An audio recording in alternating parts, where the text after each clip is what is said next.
The United States and Jamaica are set to face each other this October for World Cup qualifying. Hi, if you're new here, I'm Filippo. Welcome to Tactical Manager TV. Today's episode, it's going to be a little teaser because we don't know the rosters yet. So for this episode, what we're going to do is we're going to combine both teams and do the best 11 possible for the United States and Jamaica combined. And with that, I'm going to have the help of JD, my dear friend Jamaican from IMAX at Football. I'm putting his link down on the description. Along with all that, guys, we will be doing a match preview once the rosters are out in roughly 2 weeks or a week and a half. We will be doing a match preview for this match that will happen in October. If you enjoy this type of content, please consider subscribing, hitting that notification bell to not miss our match preview, live watch along, everything, and comment down below while you're at it your combined 11 for the US and Jamaica and what formation and why. The only part I think both teams are very weak is the coaching staff. So hit the like button for that, guys. Let's play the intro. Let's start the combined 11.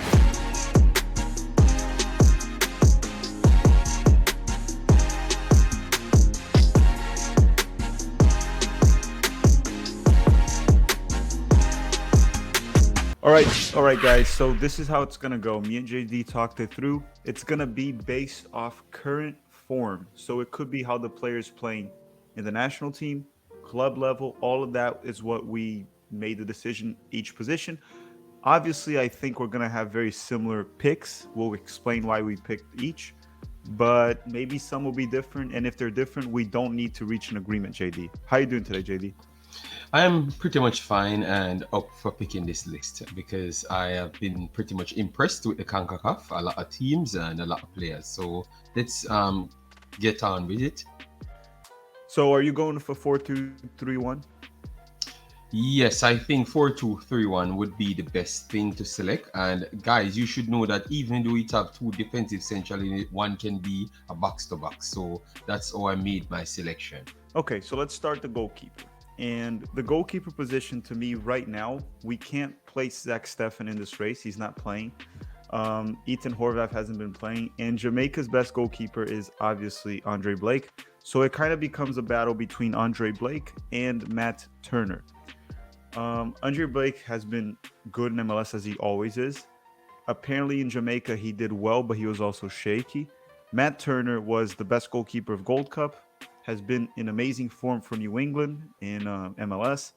And honestly, the 3 World Cup qualifying games, Matt Turner was fine. I had no issues besides playing out of the back, right? But we know that. Who would you pick right now? I like Matt Turner. I talked highly about him. He performed well in the Gold Cup and also in these 3 games. But going through all the games for Jamaica, obviously Blake has an issue with passing out from the back and kicking overall. Surprising because people told me that his kicking was exceptional, but I don't see that. And I think he piled pressure on the defensive midfielders and the defenders as a whole, and he makes the system really rougher. I think he needs to clean up that side of his game. But when it comes down to goalkeeping, he's an exceptional goalkeeper. I thought that he was the one that saved us an embarrassment with Funes Mori in the Mexico match. So, and overall, I thought that he saved a lot of goals. And if it weren't for him, I think Jamaica would have been out of sight right now because the goal difference would have been maybe -9 easily. So that's why I kind of stuck with him. But I understand your pick with Matt Turner because Matt Turner is exceptional. So I want to say Blake, guys, but I have to go with Matt Turner. Oh, you're going with Turner. Yes. You're going with Turner. Yes. But I just gave them a speech because I know Jamaicans will want to be fighting for Blake. So I have to give them the reason why I go with Matt Turner. Yeah, and I think it can change in a couple months. It's just right now Matt Turner is in exceptional form. So I'm putting Matt Turner there too. If we had a game today, I would put Matt Turner over Andre Blake if we had one game right now. And this is what we're basing off, guys. We're basing off if we had a game today, we need to put the best 11 we can today in form. This is what we'll do. And the time of this recording, so I tell everyone, is September 18th of 2021. Before someone watches this video in 1 year and says, hey, that guy's not playing well, I was like, yes, September 18th of 2021. We can update this in a year. Let's go to the fullbacks now. And this is a tricky one because the right back position for the United States, it's probably Serginho Dest would be probably the best option, but he's injured and he didn't really perform well in the national team. In Barcelona, he hasn't played right now because he's injured. He'll be back, I believe, this weekend at the time of this recording.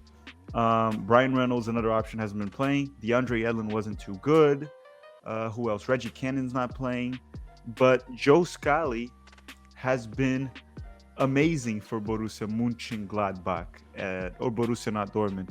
He's been playing as a right back, sometimes as a left back, starting, holding his own in Bundesliga, doing very well. So this is what's funny, right? If we made a video of the best 11 and everything in form, I think Joe Scally would be the one that I would have to place there right now. That's what I think. But I'm gonna go with Serginho Dest. He's back from injury this weekend, and I still believe he's the best option for the right back position for the US. Jamaica, you guys are not that good in the right back position, JD. You don't have to rub it in. It's okay. For me, I would have gone with Joe Scally on our desktop. It doesn't matter. Any one of those guys are fit. You definitely have to pick them, because what we have right now, we have Albus Powell. I don't think he's a good player, period. And we have Wes Arden. He's naturally a right wing back or an actual centre back on the right side, and he can play even in midfield. So he's a utility player rather than an actual full back itself. So he's just stopping a gap. So I don't think he's competitive to even fit with these guys. So hands down, I went with Dest as well. Yeah, and Joe Scally's moving up the ranks very fast, especially because he's 18, playing in Bundesliga and doing fine. And I wouldn't be surprised if some people that comment their best 11 down below from the US, they put Scally ahead of Dest based on form. Yes, Dest has shown more talent, but based on form, putting Scally's not too quick. I'm going to still go with Dest just like JD did, but based on form, yeah. Now, left back, this is a tricky one because here's the thing. Last year, Robinson was playing in the Premier League, so that was a good selling point, right? I would say he's a Premier League player, and he was doing fine at Fulham. He wasn't a problem, besides some defensive issues. Now he's in the Championship, and he's actually one of the best left backs in the Championship. Has been, and Fulham is leading the way. But at the same time, Taxi Lawrence was very good for Jamaica in camp. One of the best players for Jamaica, if not the best player in the World Cup qualifying. So my question to you is this: who do you pick? I wanted to say Taxi Lawrence based on what he did in the last 3 games, but if you look at it, Robinson played well in the games as well, but he's exceptional for club, and Taxi ain't good for club because none of the players on the team is actually good for their club team. So that would have actually give Robinson the edge. So based on the criteria, he would have gotten it. But over these 3 matches only, I would have gone for Taxi. So I have to give you Robinson in that order due to the rules that sets. The rules that you set favors Robinson, but Taxi played better in the last 3 games, in my opinion. Maybe I made the rules just to rig it. The combined 11. I just wanted it to be all American. But no, we're look. So far, it's been only Americans, but I think we're about to put a Jamaican in the lineup. I have a few Jamaicans here, actually. But yeah, I'm going to go with Robinson as well because Yes, Robinson has been fantastic for Fulham. And honestly, in the World Cup qualifying, maybe Lawrence played better than Robinson at those 3 games because Robinson didn't play all the games. But Robinson, when he was in the field, he was very good, one of our best players as well.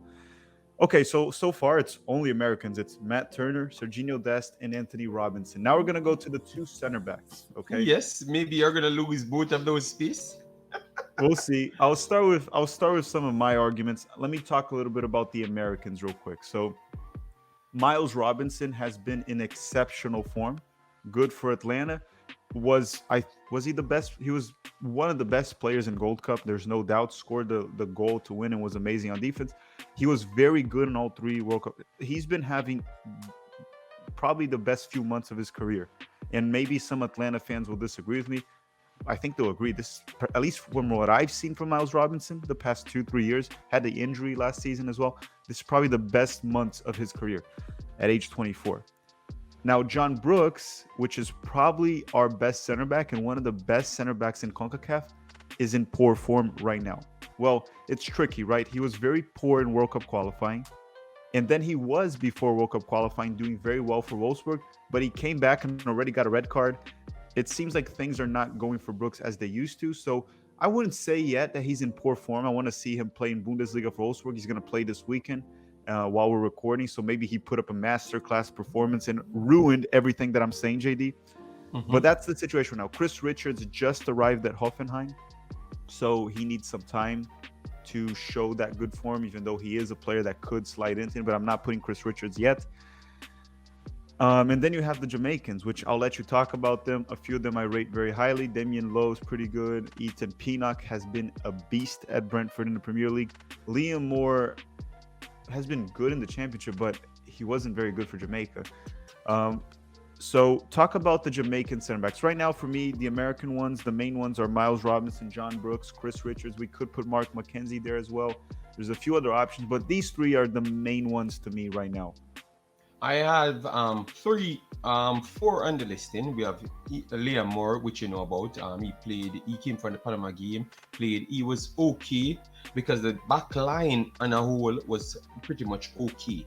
But the rest of the team was just in disarray because of the tactical limitation of the manager. Period. Nothing else. The players had nothing to do with it.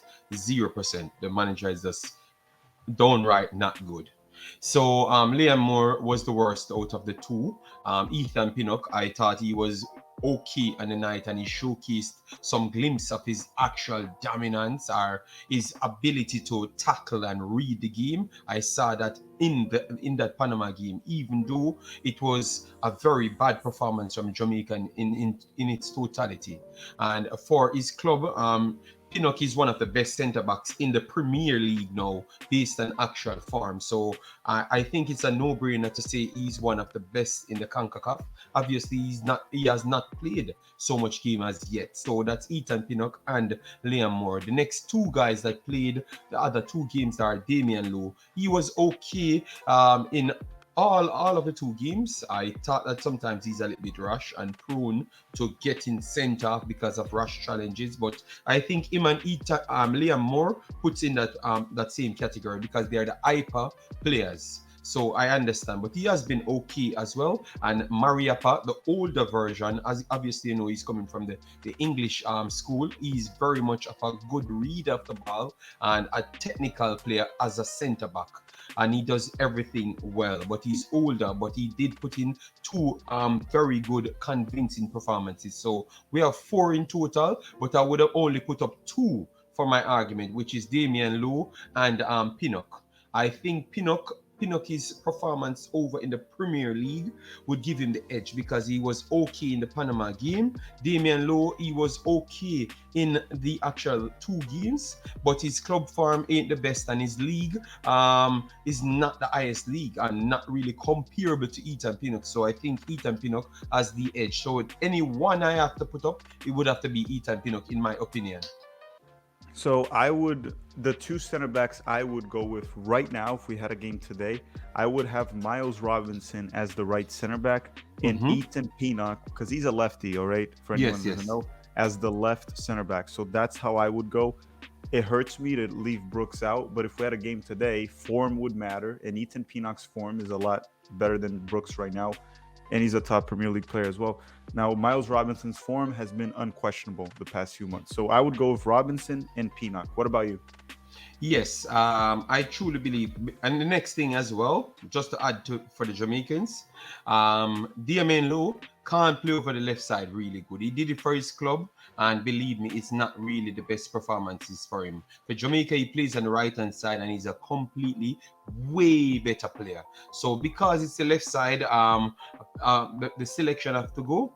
Because I think Miles Robinson has been pretty much exceptional, and we have to be the most biased human being on planet Earth to put anyone ahead of Miles Robinson. He has been one of the best players in the Gold Cup and one of the best players of this window, and also good for his club. So three different categories you saw him in, and he passed with flying colors. So I have to go with Miles Robinson and Pinnock as well. Okay, so we have Matt Turner right now. Matt Turner, Serginho Dest on the right, Anthony Robinson on the left, Miles Robinson and Ethan Pinnock as the two center One backs. Jamaican. Oh my God. Just one Jamaican. Now we're going to go to the midfield, JD. We're going to go to the midfield. And since we picked a 4-2-3-1, the midfield's going to have dual sixes and probably a 10 ahead of them. And this is going to be very American. Okay, well, let's see. The first one I went with, I had Tyler Adams. But wait, do this first. What I want to hear from you is, out of the midfielders, which Jamaicans did you consider? Okay.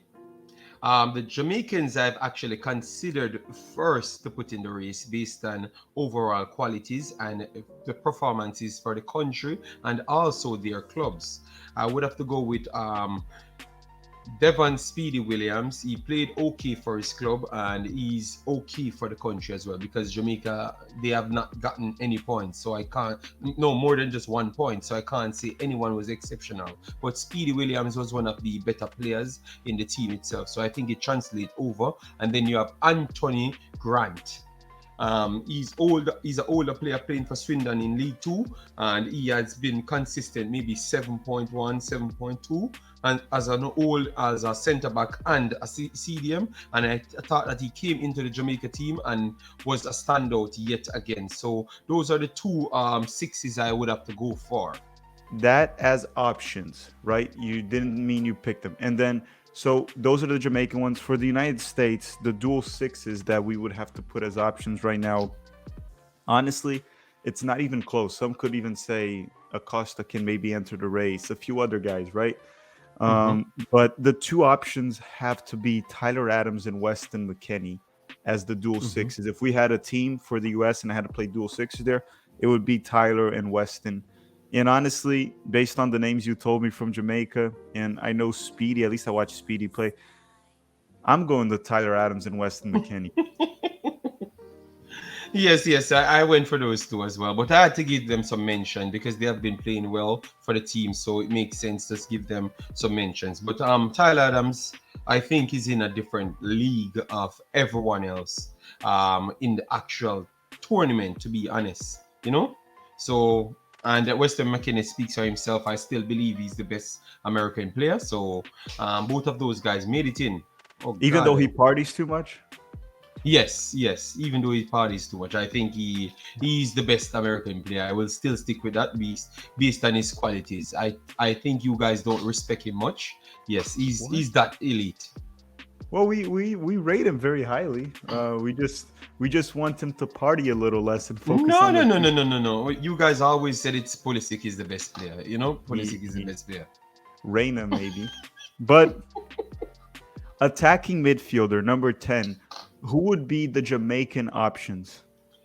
Jamaica has a lot of options there, you know. Bobby Reid, which is naturally a cam. People said he's an out-and-out winger, but he floats over in a 4-2-3-1 system, so he can play central attacking left and right. So Bobby Reid would be a big shot. Ravel Morrison would be a big shot as well. Daniel Johnson from Preston would be a good shot as well. And then you have Tyreek Magee, the young Jamaican, playing in Castupen in Belgium. That's practically it. Magee shown a little glimpse of brilliance in the Costa Rica games, both Costa Rica games over the Gold Cup and actually in the World Cup qualifiers. Ravel and DJ played in a 6 role and they're attacking midfielders, something that only a coach from Jamaica would actually do. Not a coach from Jamaica, the coach of Jamaica's national team would have actually done, and it turns out in a very bad result. So that's it, guys. Only Bobby Reid I would put up there and Tyreek Magee, because the next two didn't even play cam. So those are the Jamaican options. There's some interesting ones. I really like Bobby Reid, actually. I think he's a good player, even though some channels from Jamaica were trying to convince me that he's better than Pulisic, and I was just laughing about it. But here's the thing. To me, the pick here is a no-brainer. It would be Giovanni Reina, because the guy is starting for Dortmund. He's been very good for the US. But here's the problem. We can't pick Giovanni Reina. He's injured. Yes. We And can't he pick never him. played there in the one game. He played on the wing. True, but Dortmund has put him as a 10 at times, 8 and 10, 8 and 10. But the thing is, the whole purpose of this video is if we had a game today. And I know this is going to sound crazy because people are like, how do you leave Reina? Look, guys, Reina's injured. Reina's not back till October. So right now we're recording September 18th, right? So I can't put Reina. So the player I would put, and I was torn in between maybe Bobby Reed, but this player has been in very good form for the US, scored 2 goals in camp, if I'm not mistaken. And he also has been good for RB Salzburg. I would actually put Brendan Harrison as the 10, as the attacking midfielder. I would go Brendan Harrison. And again, some people are saying he's better on the wing than playing as an 8. He wasn't good as an 8 for the US men's national team, but when he plays for Salzburg as a false 9 or attacking midfielder, a 10, he's done just well.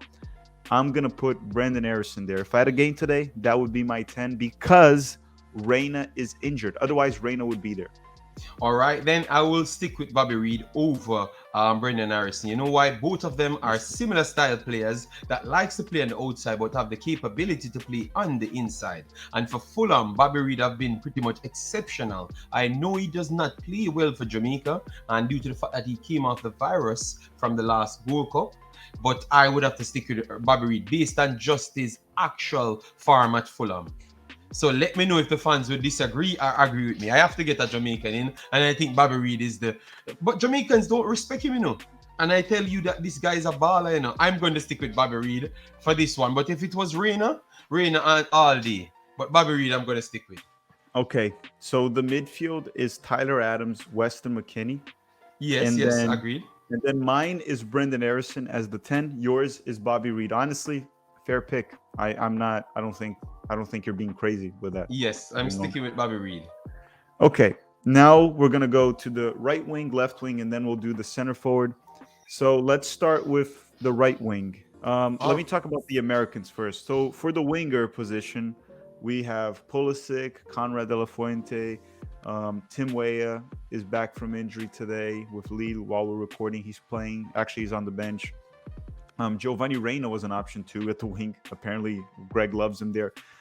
So there's good options for the United States at the winger position. And for the right wing specifically, regardless of who the United States has today, I would put Leon Bailey right away. Okay, well, that's nice because I was going to say Leon Bailey due to the fact that he made 2 cameos for Aston Villa. Guys, he actually moved from Leverkusen to Aston Villa and he did well. He's coming off injury and his coach said he's in very good form. So expect him to come out and start running rampant as well. And I think he has the most natural gifted talent, to be honest, to do well. He didn't play in this window, but obviously, and he never played well in the Gold Cup either.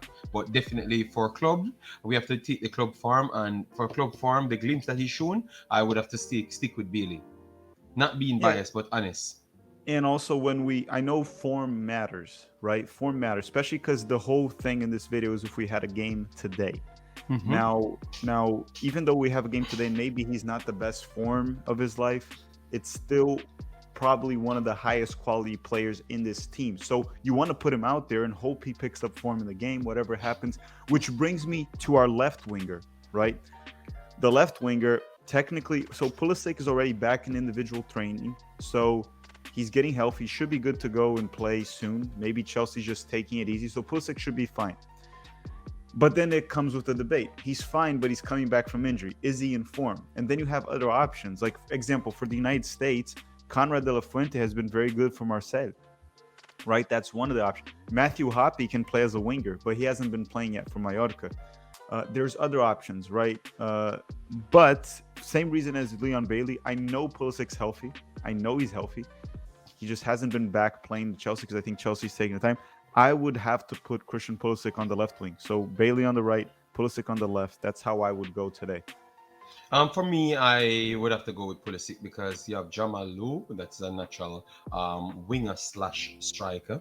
You have Torgat. I don't think he's in the same category as Pulisic, to be honest. Did well in the Gold Cup, and I thought that he was not shown respect to get some game time in the actual World Cup qualifiers. So we don't see enough from him. But what we saw from him for club and country, I don't think it's enough. So Pulisic win that one for me, to be honest. Yeah, and then if let's say Pulisic's not healthy today, okay, let's say he's actually at individual training because he can't play, which might be true.